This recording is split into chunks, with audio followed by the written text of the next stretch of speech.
So, this is the very last week of Sex Month. I really want to say thank you to Billy for being our amazing guest vlogger. And thank you to everyone who asked questions, everyone who's watched, everyone who's commented, and to the rest of the vloggers here on the channel. You guys have done a brilliant job. I know that it's a hard topic to talk about, and so thank you for talking about it. Very quickly, I wanted to plug a friend of mine who makes the most amazing wooden sex toys. Her name's Ruby Juice. She's here on YouTube. Her link will be down there. Her and a partner make wooden butt plugs, dildos, whips, paddles, everything. And they're gorgeously made, absolutely stunning. So I recommend that you check it out. She's based in the UK. Her website is woodwangworkshop.co.uk. Link is also down below. Check her out. Check her out on YouTube as well. And seriously, can you just harass her so that she comes back to YouTube and, stops fucking off and doing interesting things without us? So we received quite a lot of questions for Sex Month. Thank God, I was so excited. But I'm only going to be answering 2 today because we just don't have time. I try to keep my videos under 7. Well, we all do, and mine have been over 7. I'm pretty sure the last 2 have. So I'm going to answer 2. The other questions that I received, I will answer in future videos. A friend of mine wanted me to talk a little bit about virginity and what it means to lose your virginity, so I thought I would very quickly do that. For a very long time, I equated losing your virginity to the first time you ever have vaginal intercourse. I think the concept of virginity really changed for me after I had lost my virginity and I was a lot older, and my little sister was in her teens and she was kind of 14, 15, and I remember looking at her and thinking to myself, if I ever catch her, sucking off a dude in the back of his car, I'm gonna fucking kill him and her and everyone that knew about it. The thought of my little sister, doing anything, even kissing a guy, you know what I mean? It was this really just kind of heart-wrenching, stab in the heart, just be pure for the rest of your life, please, kind of feeling. And I think that's when I realized that, what? I really believe it's any kind of penetration, whether it's fingers, tongues, fists, cocks, even taking a clitoris into your mouth, that's still penetration.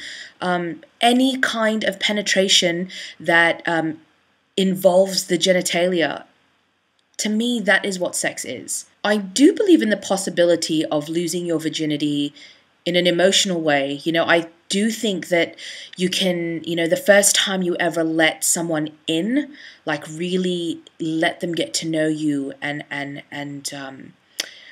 trust them like you've never trusted someone before. I think that is a way to let someone in. I think a lot of people who have been raped or molested in the past, especially if it was their first sexual encounter, they might feel this. They might feel that the emotional connection was so much more important than the physical one because the physical one has already been taken from them. I've tried to make this second part. There are so many takes, you have no idea. I'm getting a bit flustered, so I'm using my hands a lot. Put them away. Okay. The next one is a serious topic. I really, really felt that it was important to reiterate what Sam has talked about in a few of the videos, which is about rape and molestation. Because, what are the statistics now? I'm pretty sure in Australia it's something like 1 in 5 children they experience some form of violence and abuse, whether it's physical or sexual or emotional, That is a ridiculous number, and so I think it's really important that if it is sexual, that we talk about it, And so I wanted to mention that a friend of mine, who I'm so touched that you actually felt like you could talk to me about this. Thank you. I feel so honored, My friend talks about how when she was 5 years old, she was raped by a man living in their apartment building.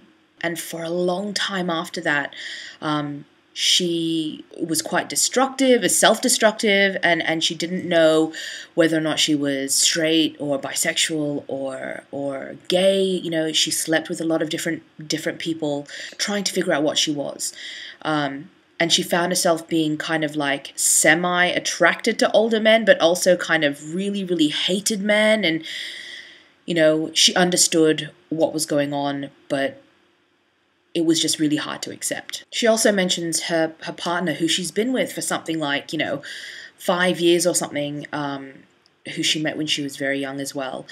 And he has been the perfect example of what a man should be. And she has, I guess, really restored a lot of faith in her about men. Although she feels that there are some things during sex that she shies away from because of what happened to her.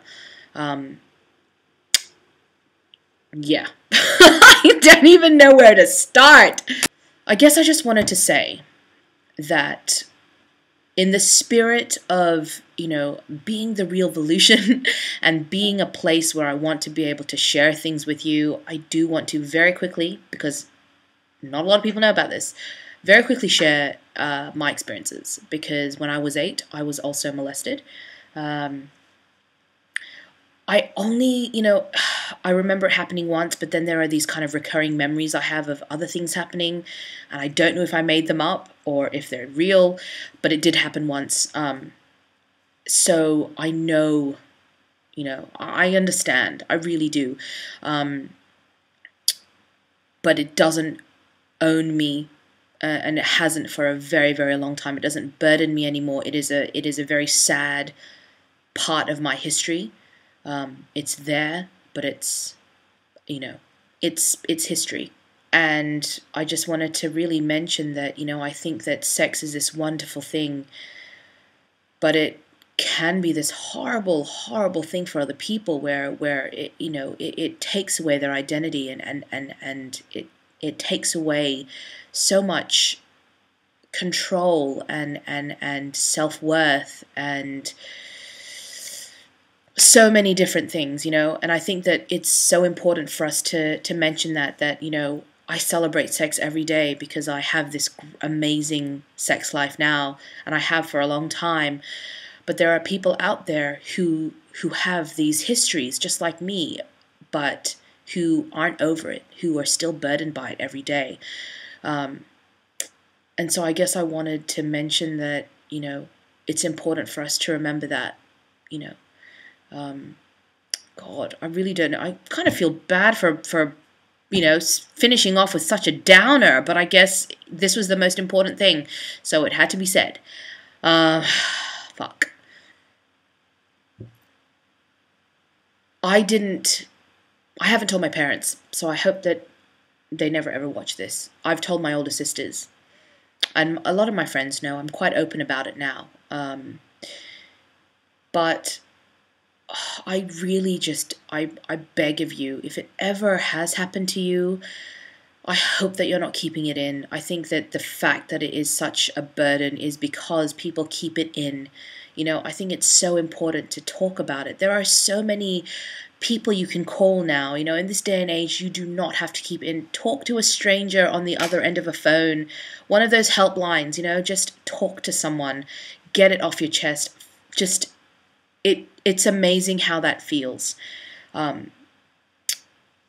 really want everyone to move away from it, to move past it, and to feel like me, that it was a sad part of my history, but it is, and it's part of who I am. It always will be, but it's back there, and it doesn't really mean anything anymore. So yeah, that's all I have to say. I want to thank you all for watching this video that is now like 10 minutes long or something. Thank you. I'm going to go now before this is 11 minutes, so I'll talk to you later.